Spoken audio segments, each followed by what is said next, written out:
What is it the business of the Ministry of Defence, of the Royal Navy, to say, no, we're not doing this anymore? I thought if the Prime Minister, whoever it is, said that's what you're doing, then that's what the Royal Navy does. Yeah, absolutely. And I think the mandate is pretty unclear, like everything else. You were discussing the NHS just now, and I'm afraid we've got government by ambiguity and by evasion and all sorts of other things when it comes to implementing any sort of strategy.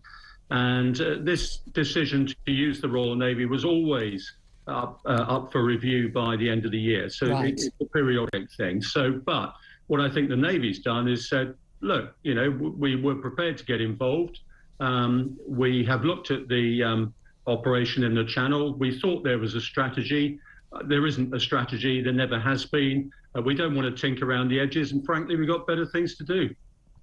Oh, yeah, I mean, there is the small matter of a war in Europe and other threats around the world. I mean, this interesting thing is that the MOD got £50 million extra from the government back in April to take charge of the Channel crisis, with one 260-foot offshore patrol vessel to support border force interceptions, 6 faster 45-knot training boats, 3 rigid-hulled inflatables, and they were shadowing migrant boats, and a Wildcat helicopter. So the whole point of this was to sort of show we meant business. But again, I'm not quite sure about how it showed we meant business when all it is doing is basically providing what, let's say, people have, I think, accurately called a taxi service for these boats, because the people smugglers take their £5,000 plus, put someone in one of these rickety little inflatables, sets them off, just pushes them off the motor, sets them off to the Channel. They know perfectly well, as soon as they hit the middle of the Channel, they'll be picked up by the Royal Navy or our Border Force officials.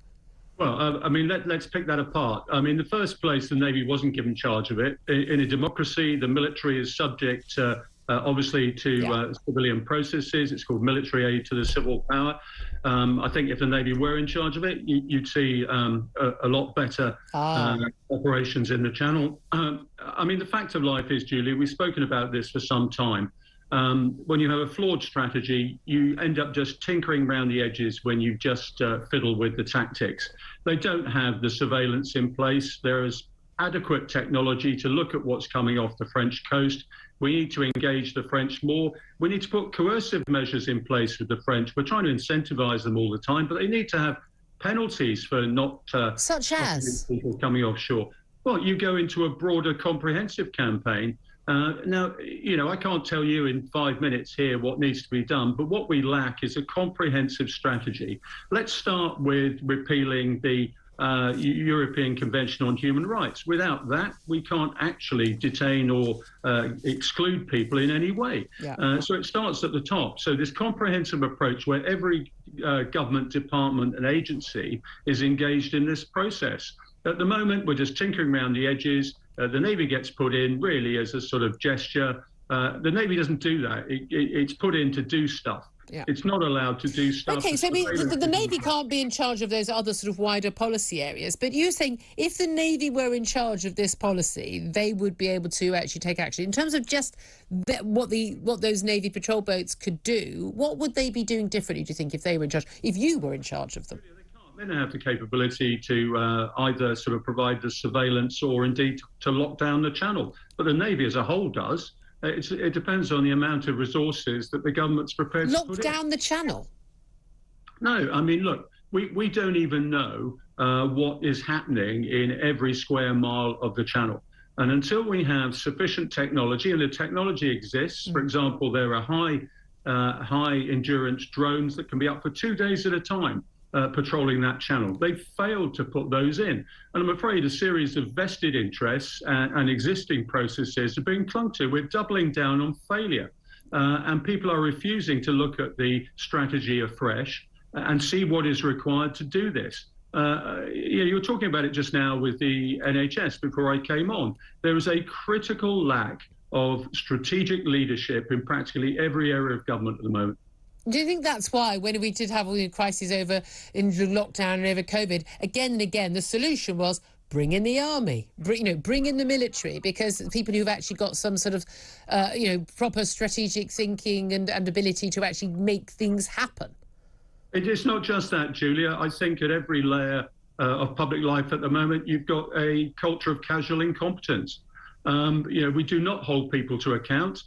People are not sacked when things go wrong or when they do something outrageous. So from the top to the bottom, from the strategic to the tactical, we do not act as if we mean business in anything. And until that happens, none of this, the NHS, the migrant crisis or anything, or COVID or anything else is going to be implemented properly. And it's not just a political issue. It's a cultural issue in our public space at the moment. Just finally, I'm wondering if there's anyone who's disagreeing with what Chris Parry's saying there, but just finally, when there'll be people who say, oh, goodness me, why are people worrying about channel migrants, the NHS, we've got the cost of living crisis, other things that are much bigger issues. Does it matter that we've had already 20,000 illegal channel migrants coming across to the shores already this year? Yeah, I mean, I think what we have to realise is that everything is linked. And so the knock-on effects of even the tiniest shift in population are going to have a problem. So housing, for example, pressure on the NHS. All our public services come under pressure when we have numbers of people who we didn't actually plan for. Now, my view as somebody who forecasts what's going to happen in the future is that you should actually allow for this. I'll give you one very clear example. When you actually buy something, if you buy it in future, you expect to pay the price that you agree today. That never happens. So you have to build in inflation or indeed some other things that need to be paid for in the end. That's never done properly. And so, again, a strategic approach rather than this tactical malaise that we have in democratic societies. And I do have an idea for that. You haven't got time to hear what that is. I'll tell you what my idea is. I'd like Dr. Chris Parry to run for election. I'd vote for you.